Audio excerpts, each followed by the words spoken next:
guys, welcome back again to my YouTube channel. So for today's video, ang gagawin ko naman is sabihin ko sa inyo kung paano ang process nung nag-file pa lang ako ng pag-e-exam. So syempre nagpa-appointment muna tayo, and then nagbayad.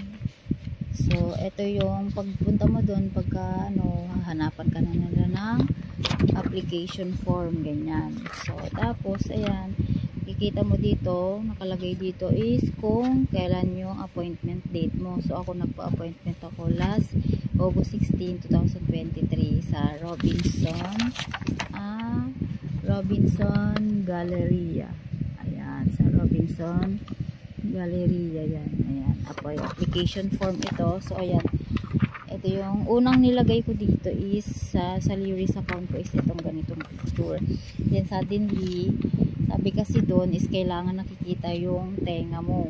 So ayan, kaya pinalitan ko siya.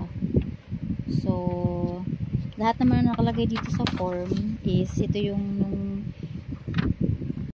mga pinil up mo noon yung nagpa-appointment ka. So dito ako sa PRC sa Robinson Galleria noong August 16. Mag-exam ako noong September 24. Then pagpunta ko doon, ang hinanap nila sa akin syempre yung application form, and then yung receipt. Ayan, hinanap nila yung receipt. So dito sa receipt nakikita mo kung ano yung mga binayaran mo sa exam application form, and then kung magkano. So ayan, 900. Ang binayad ko is 900.